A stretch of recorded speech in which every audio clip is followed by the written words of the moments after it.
사람들은 자기 인생에 꽃이 피워지기를 원합니다. 그래서 자기가 꽃 피운 그 화려한 꽃에 스스로 만족하고 즐거워하고, 또한 사람들이 자기가 꽃 피운 그 꽃에 시선을 집중하고 관심을 표하기를 원합니다. 사람들은 꽃을 피우기를 원하지만, 그러나 우리 하나님은 우리가 우리의 인생에 열매를 맺기를 원하십니다. 그래서 오늘 우리가 읽은 본문 바로 밑에 보면 16절에서 하나님은 우리에게 이렇게 말씀해 주고 있습니다. 우리 16절 같이 한번 읽겠습니다. 시작. 너희가 나를 택한 것이 아니요 내가 너희를 택하여 세웠나니 이는 너희로 가서 열매를 맺게 하고 또 너희 열매가 항상 있게 하여 내 이름으로 아버지께 무엇을 구하든지 받게 하려 함이라. 아멘. 우리가 우리의 삶에 하나님이 기대하시고 원하시는 열매를 맺고 안 맺고는 맺으면 좋고 안 맺으면 그만이고 하는 그런 차원에 그치지 않습니다.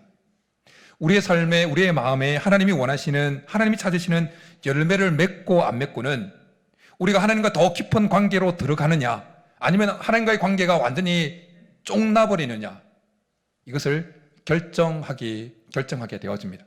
그래서 예수님은 오늘 우리가 읽은 본문 이 포도나무의 비유에서 1절과 2절에서 이렇게 말씀합니다. 우리 1절과 2절 같이 한번 읽습니다. 시작. 나는 참 포도나무요 내 아버지는 농부라. 물은 내게 붙어 있어 열매를 맺지 아니하는 가지는 그것을 제거해 버리시고, 무릇 열매를 맺는 가지는 더 열매를 맺게 하려 하여 그것을 깨끗하게 하시느니라. 아멘. 예수님께 붙어 있다고 하면서, 예수님을 믿는다고 하면서, 교회를 다닌다고 하면서 그 삶 속에, 그 마음 속에 열매가 맺혀지지 않는 가지는 하나님이 어떻게 하신다고 말씀합니까? 제거해 버리신다 말씀합니다. 그렇지만 예수님께 붙어 있으면서 열매를 많이 맺는 가지는 하나님께서 어떻게 하신다고 말씀하십니까? 더 열매를 맺게 하기 위해서 깨끗하게 하신다고 말씀합니다. 예수님께서 이 요한복음 15장의 말씀을 하시던 때, 그 시간은 예수님께서 십자가를 앞두고 고난을 앞두고 있던 때였습니다. 그러니까 오늘 15장 말씀을 하시고는 하루 이틀 사이에 그냥 바로, 하루 이틀이 아니고 바로 그 다음날 바로 잡히시고 십자가에 못 박혀 죽으십니다. 그리고 이 말씀을 하시고 있던 때는 예수님의 12제자 가운데 한 명이었던 가룟 유다가 멸망의 길로 가고 있는 중이었습니다. 요한복음 13장에 보면, 2장 15장보다 앞장인 13장에 보면 이미 가룟 유다의 마음에 마귀가 예수를 팔려는 생각을 집어넣었다고 그렇게 말씀하고 있습니다. 겉으로 볼 때는 가룟 유다는 예수님께 붙어 있는 자였습니다.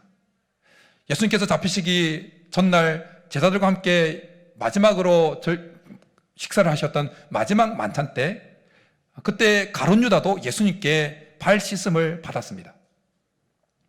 그렇기에 예수님을 따라 다녔던 수많은 사람들에게 있어서 11명의 제자뿐만 아니라 가룟 유다도 저렇게 예수님과 정말 잘 붙어 있는 자구나 라는 부러움을 샀습니다. 그리고 마지막 만찬 때에도 다른 11명의 제자들에게 눈에도 가룟 유다도 자기들처럼 예수님에게 잘 붙어 있는 자로 그렇게 인식되어졌습니다. 그러나 가룟 유다의 마음에는, 그 삶 속에는 예수님이 원하고 찾으시는 열매가 하나도 없었습니다. 예수님이 이것을 아셨습니다. 그래서 오늘 예수님께서 2절에서 물은 내게 붙어 있어 열매를 맺지 아니하는 가지는 아버지께서 그것을 제거해 버리시고 라는 이 말씀을 하실 때 그 마음에 가룟 유다를 염두에 두고 있었다는 것을 짐작할 수가 있습니다.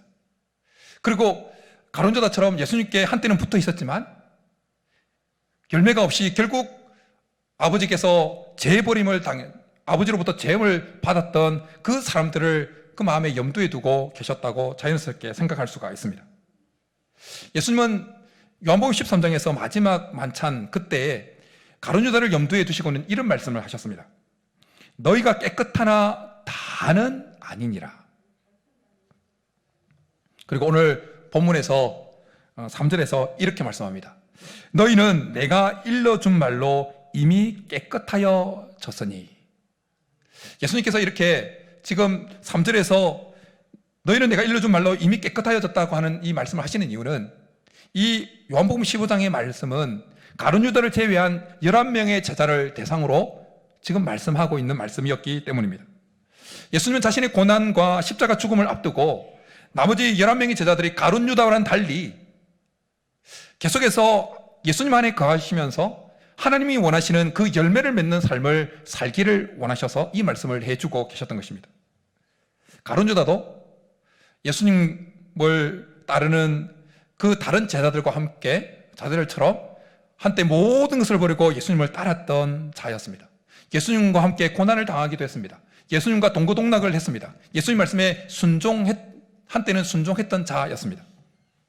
그런데 어느 순간부터 가룟 유다의 삶 속에, 마음속에는 하나님이 원하시는, 주님이 원하시는 열매가 전혀 맺히지 않았습니다.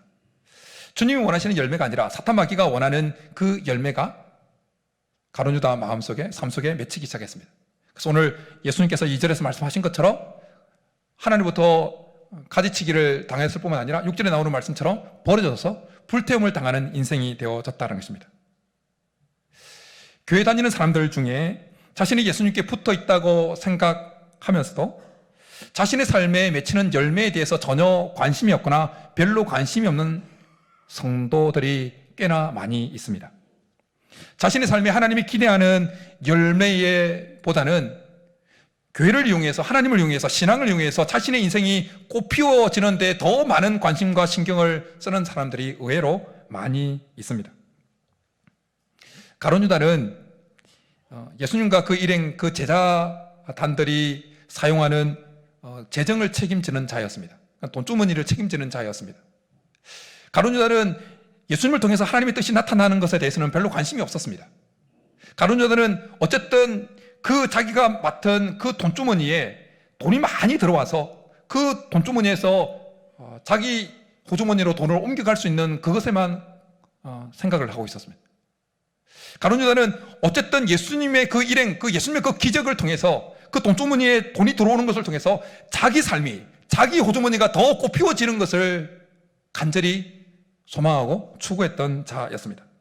그러다가 결국 예수님께로부터 떨어져 나가버리게 된 것입니다.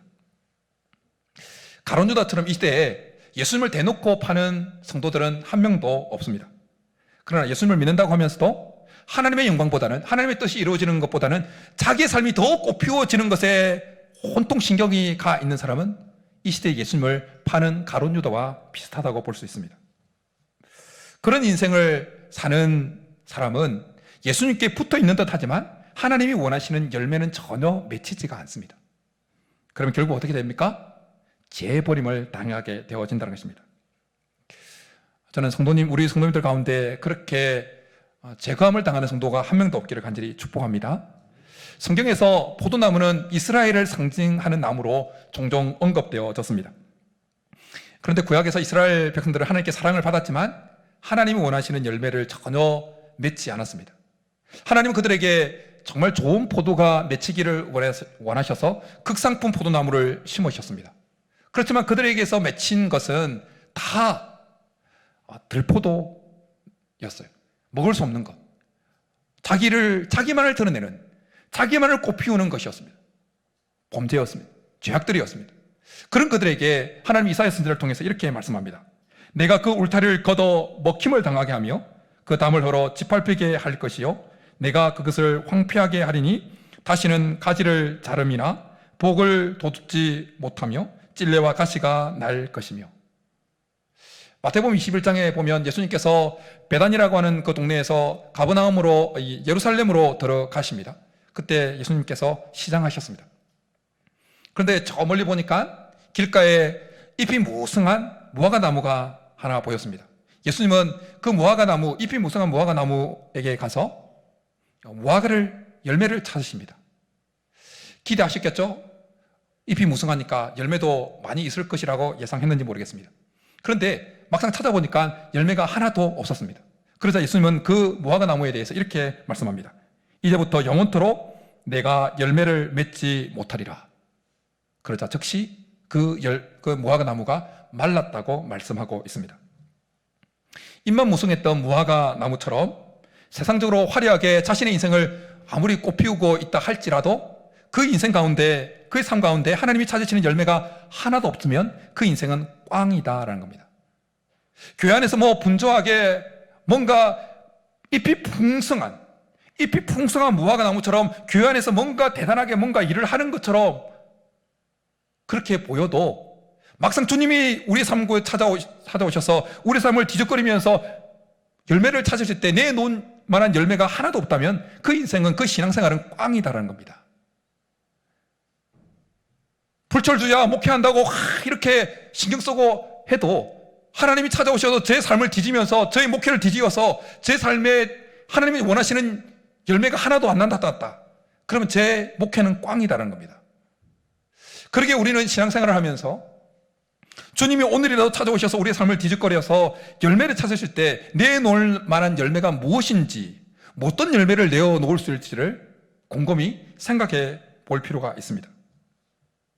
주님이 찾아오셔서 우리의 삶을 뒤적여서 열매를 찾을 때 내놓을 만한 열매가 있기를 간절히 축복합니다. 우리의 삶에 하나님이 기대하시는 열매가 없을 때는 제함을 당하지만, 그러나 하나님을 찾으시는 열매가 많이 맺힐 때 그것은 하나님께 영광이 되어지고 하나님의 기쁨이 되어집니다. 가을은 추수의 계절입니다. 오곡백과가 풍성이 가득하게 무르익어가는 계절입니다. 이 계절에 수확한 그 수확물을 먹는 사람과, 그리고 그 오곡백과를 수확하기 위해서 봄부터 씨를 뿌리고 여름에 땀을 흘리고 했던 그 농부 중에 누가 그 수확물을 보면서 더 기뻐하겠습니까? 당연히 농부입니다. 부부가 결혼해서 10년 만에 아기를 태어나게 했다면 태어난 아기가 더 기쁘겠습니까? 아니면 그 아기를 보는 부부가 더 기쁘겠습니까? 당연히 부부가 더 기쁠 겁니다. 작품을 하나 만들어내기 위해서 심혈을 기울여서 오랜 시간을 투자해서 작품을 만들어내었다면 그 작가가 만들어낸 그 작품을 감상하는 사람이 더 기쁘겠습니까? 아니면 그것을 만들어내기 위해서 수고하고 애쓴 작가가 더 기쁘겠습니까? 당연히 작가죠. 농부에게 있어서 수확물은 자기의 땀과 눈물이 소매들어서 만들어진 열매입니다. 부부에게 있어서 그 아기는 부부가 사랑한 그 열매입니다. 작가에게 있어서 그 작품은 자기의 혼을 쏟아부어서 만들어낸 열매입니다. 그러기에 그 열매를 볼 때 기쁘고 즐거운 것입니다. 하나님은 우리 인간들을 창조하셨습니다. 농부들이 농가밭에 식물을 심고 가수원에 과실수를 심는 것처럼 하나님은 우리를 창조하셔서 이 땅에 심으셨습니다. 살게 하셨습니다. 그리고 우리의 삶에 하나님이 좋은 열매, 하나님이 즐겨 찾으시는 열매가 맺히기를 원하십니다. 농부가 오곡백과를 보면서 익어가는 그 들판을 보면서 기뻐하는 것처럼 우리의 삶에 하나님 원하는 그 열매들이, 하나님 찾으시는 그 열매들이 주렁주렁 맺히는 것을 볼 때 하나님 즐거운 것입니다. 하나님 기쁘신 겁니다. 하나님께 기쁨을 주는 우리가 되기를 간절히 축복합니다. 그러면 하나님이 우리 삶 가운데 하나님 찾으시는 열매가 있는 것을 보시고 기뻐하시면 그 하나님 속에 있는 그 기쁨이 다시 우리에게로 밀려오게 되어집니다.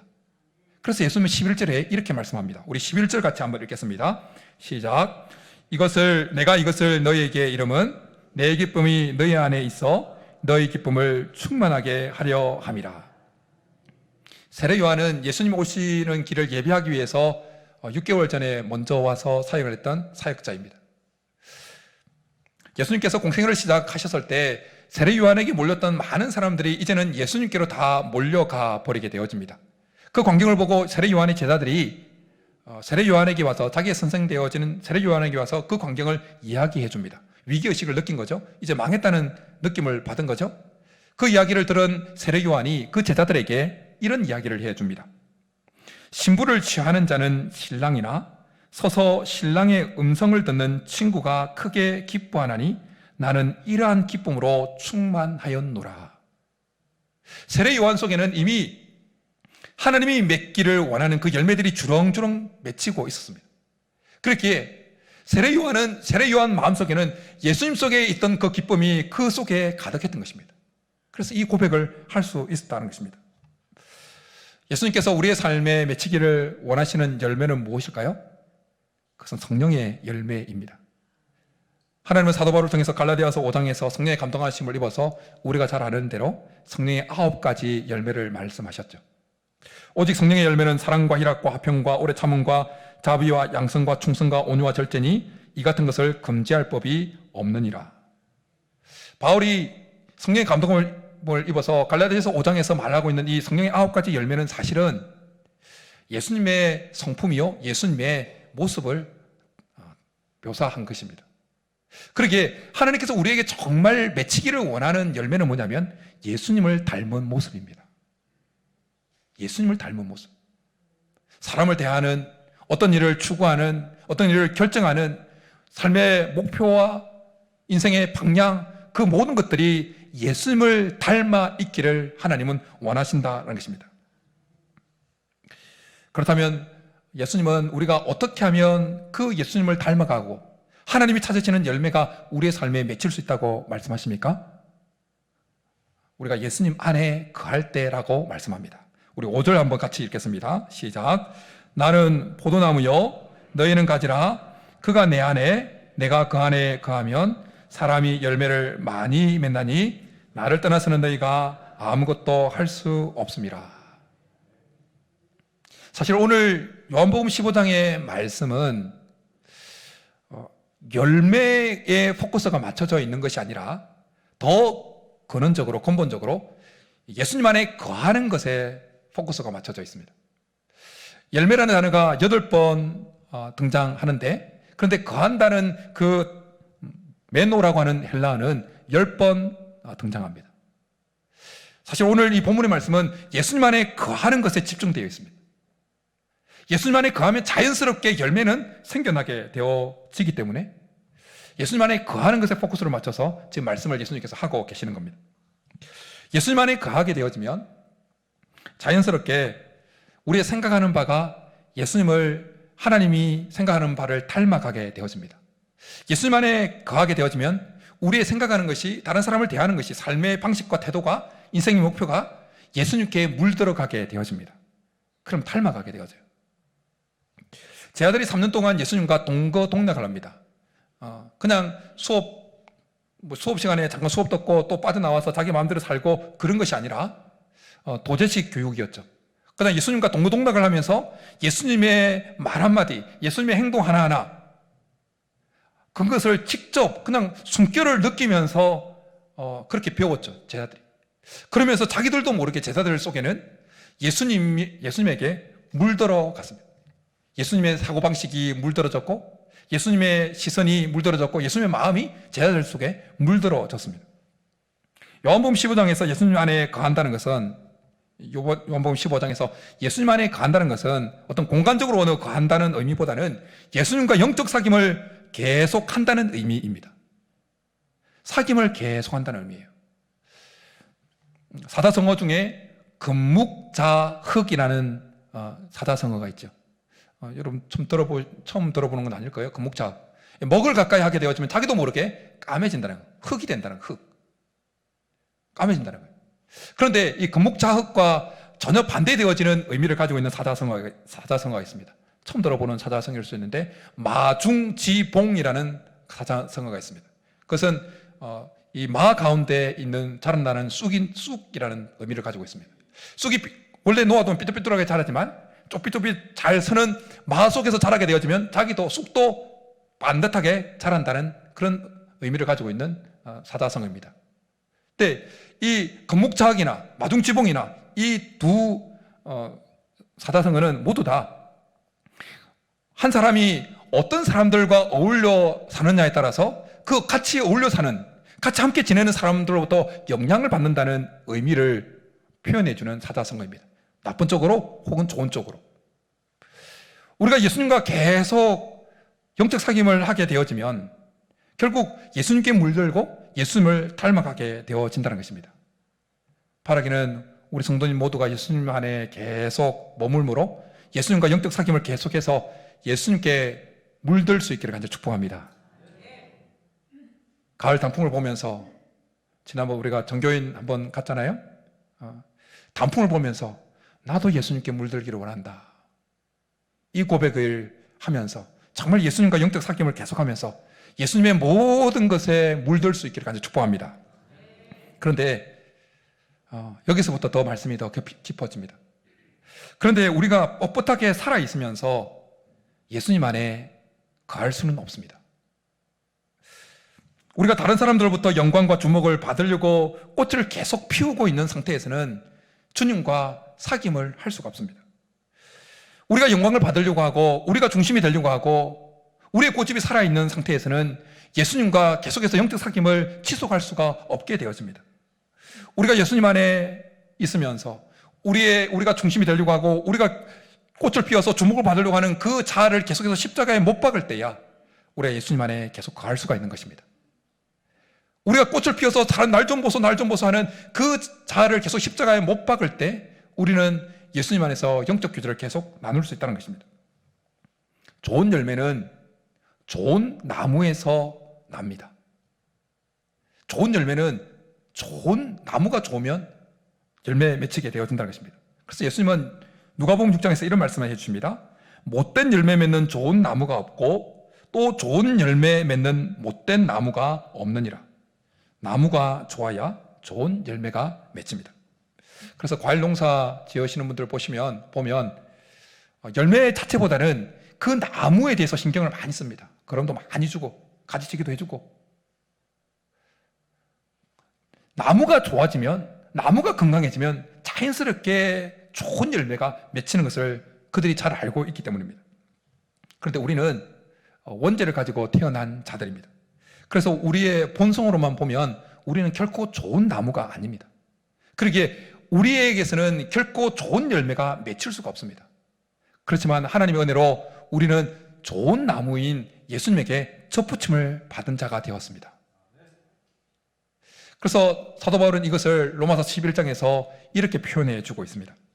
돌감람나무인 너가 그들 중에 접붙임이 되어 참 감람나무의 뿌리의 진액을 함께 받는 자가 되었은즉.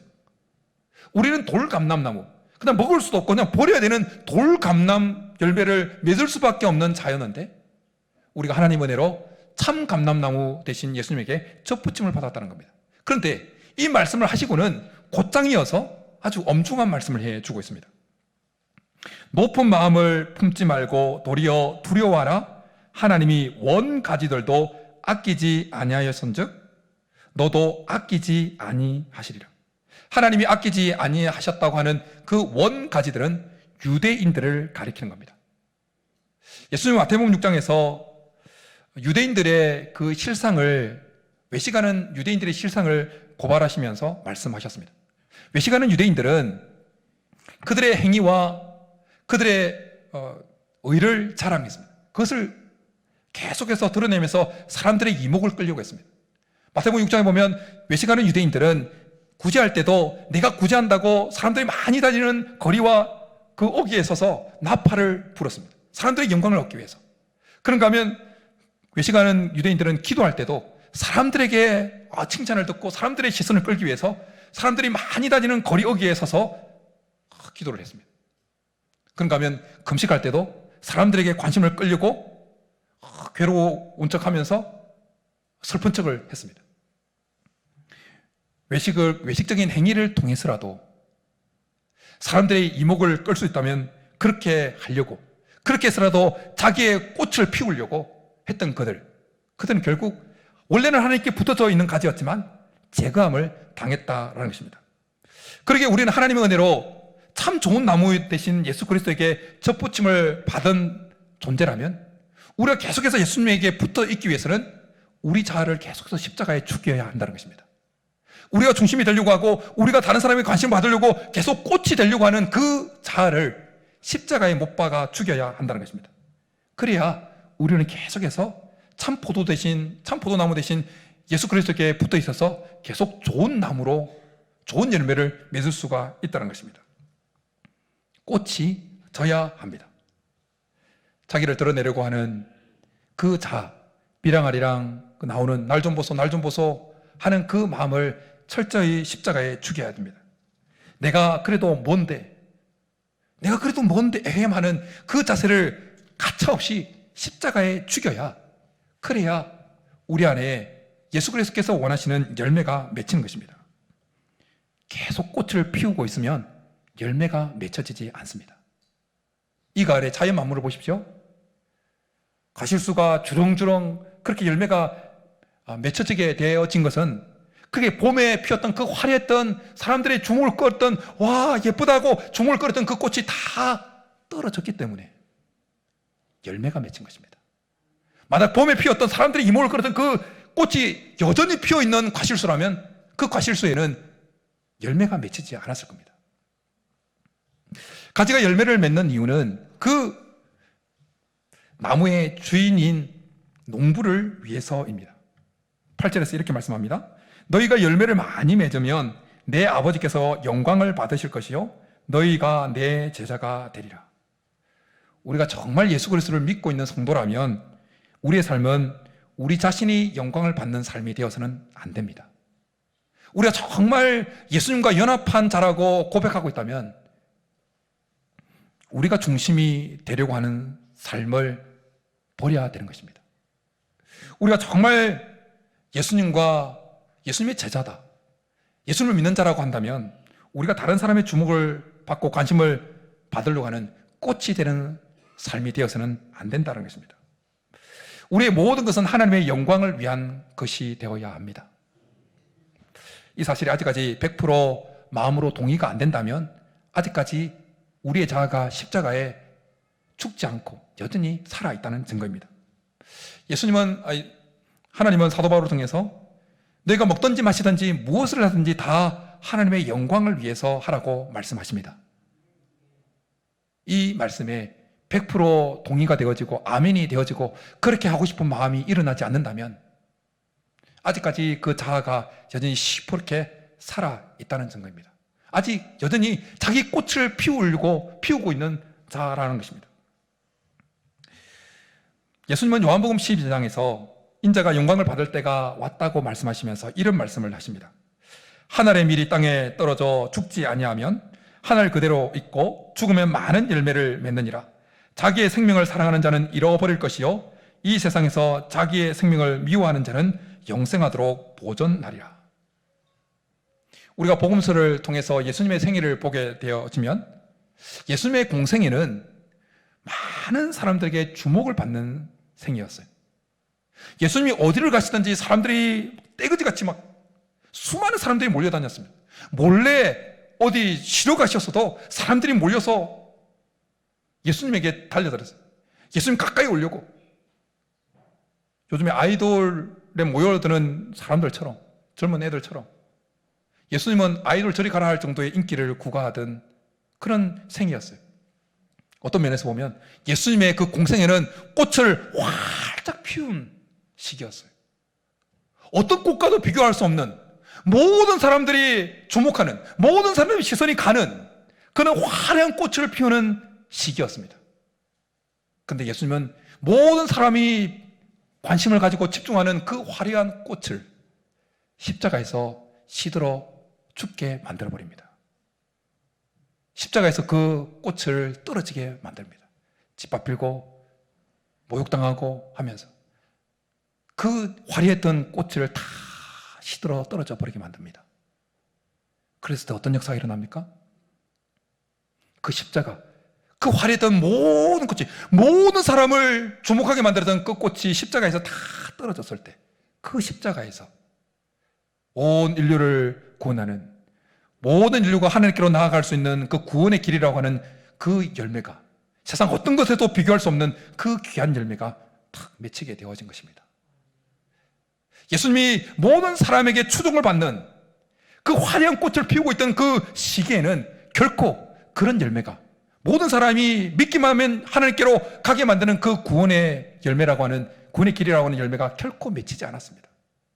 그러나 십자가에서 손가락질하고 외면당하고 짓밟히고 그 꽃이 완전히 시들어졌을 때, 떨어졌을 때, 그때야 비로소 열매가 맺혔다는 것입니다. 꽃이 져야 열매가 맺힌다는 사실을 십자가에서 친히 보여주셨던 예수님은 우리도 우리의 삶 속에서 열매가 맺히기 위해서는 우리의 꽃이 져야 된다고 말씀하십니다. 꽃을 떨어뜨려야 된다고 말씀합니다. 그래서 하늘의 밀이 땅에 떨어져 죽지 않냐면 그대로 있고 죽으면 많은 열매를 맺는다고 하는 그 말씀을 바로 이어서 앞서 언급했던 것처럼, 앞서 읽어드렸던 것처럼 이렇게 말씀하시는 겁니다. 자기의 생명을 사랑하는 자는 잃어버릴 것이요, 이 세상에서 자기의 생명을 미워하는 자는 영생하도록 보존하리라.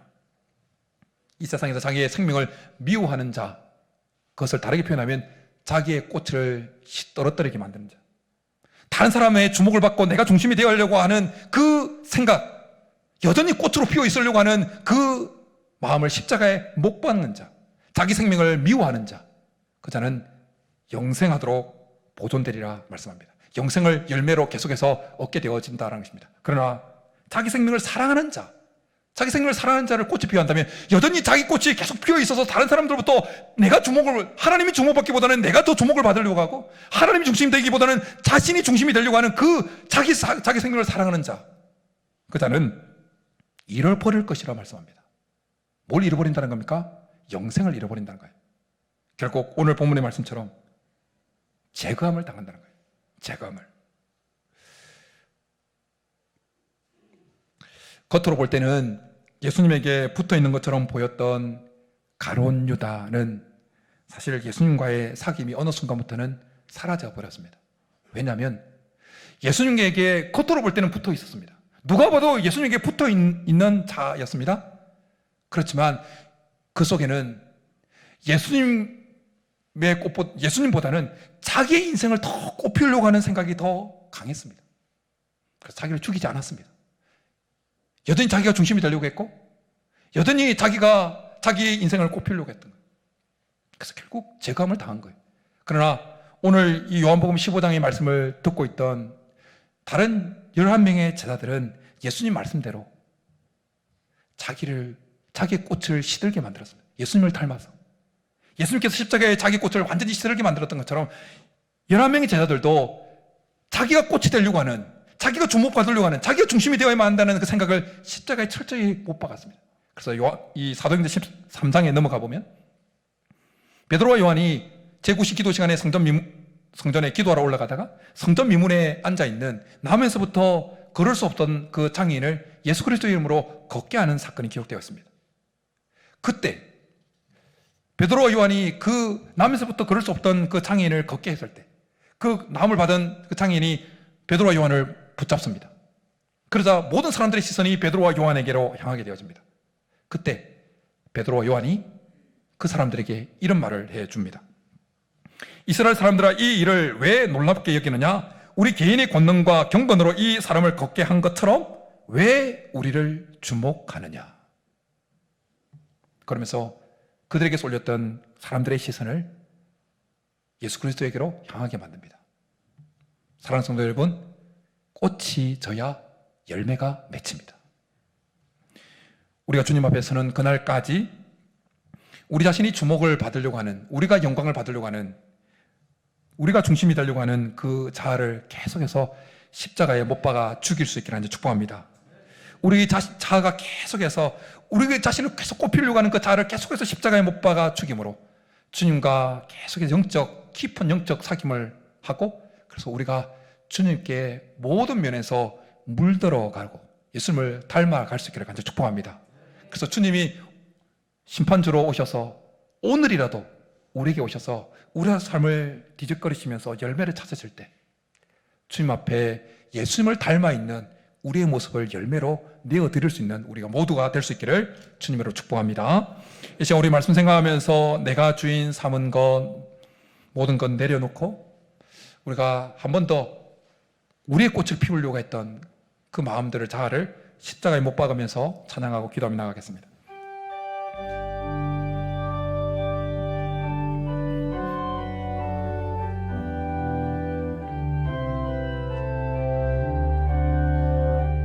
내가 주인 삼은 모든 것 내려놓고 내 주 대신 주 앞에 나가 내가 사랑했던 모든 것 내려놓고 주님만 사랑해 삼은 내가 주인 삼은 모든 것 내려놓고 내 주 대신 주 앞에 나가 내가 사랑했던 모든 것 내려놓고 주님만 사랑해. 주 사랑 거친 풍랑에도 깊은 바다처럼 나를 잠잠케 해. 주 사랑 내 영혼의 반석 그 사랑 위에 서리. 이 시간 우리 말씀 생각하면서 같이 기도하며 나아가겠습니다. 또 우리가 꽃이 되려고 하는, 열매보다는 꽃에 더 집중했던 우리의 자아를 십자가에 못 박는 시간을 가지겠습니다. 어제 죽였습니까? 예, 잘하셨습니다. 오늘 또 꽃을 피우려고 하는, 삶의 최선을 다하지 말라는 소리가 아닙니다. 오해는 하지 마십시오. 최선을 다하시되 우리가 중심이 되려고 하는, 우리가 다른 사람들로부터 시선과 주목을 받으려고 하는 그 꽃을, 우리 주님이 꽃된 그 자신의 인생을 십자가에 못 박아서 짓밟히게 만들고 시들게 만들어 떨어지게 만들었던 것처럼 우리도 주님을 닮아서 우리의 그 자아를 하나님 십자가에 못 박는 시간을 가지겠습니다. 하나님, 꽃은 지고 우리 안에 열매는 맺혀지도록, 꽃이 져야 열매가 맺힌다고 하는데 꽃은 지고 열매는 맺혀서 주님 앞에 내놓을 만한 것이 예수님을 닮은 우리의 모습인 그 열매로 내어드릴 수 있도록 도와달라고 우리 말씀 생각하면서 주여 한번 부르기 기도하겠습니다. 주여, 살아계신 하나님, 우리의 본성은 끊임없이 우리 자신의 인생을 꽃피워서 우리가 중심이 되어지고 우리가 사람들의 찬사를 받고 관심과 시선의 중심이 되고자 하는 것이 우리의 죄된 본성입니다. 그러나 우리 주님은 하늘에 미리 땅에 떨어져 죽으면 많은 열매를 맺는다고, 너희도 자기 생명을 사랑하는 자는 버림을 받을 것이라고, 잃어버릴 것이라고, 그러나 자기 생명을 미워하는 자는 영원토록 보존하리라 말씀하시는 주님, 하나님, 우리가 꽃이 되려고 하는 그 자아를, 우리가 중심이 되려고 하고 우리가 뭔가 하나님 다른 사람들의 시선과 관심에 하나님 중심이 되려고 하는 그 마음들을 이 시간에 십자가에 못 박으며 주님을 닮아서 하나님 꽃이 져고 우리 삶의 꽃은 지고 열매는 맺힐 수 있도록, 하나님이 찾으시는 열매는 우리 속에 풍성히 맺히고 우리 자신을 드러내려고 하는 그 꽃은 지고 하나님이 찾으시는 그 열매는 풍성히 맺혀져서 주님이 언제, 오늘이라도, 오늘 밤이라도, 오늘 이 시간에도 우리에게 찾아오셔서 우리의 삶을 술불에 치면서 열매를 찾을 때 주님을 닮아있는 우리의 마음들, 주님을 닮아있는 우리의 생각들을, 주님을 닮아있는 우리의 삶의 목표들을, 주님을 닮아있는 우리의 성품들을 주님 앞에 열매로 내어드릴 수 있게 도와주옵소서. 너무나 부족합니다. 너무나 부족합니다. 우리를 불쌍히 계시고 은혜를 베풀어 주셔서 날마다 꽃이 되려고 하는 우리의 자아를 십자가에 못 박아 죽이게 도와주옵소서. 죽이게 도와주옵소서.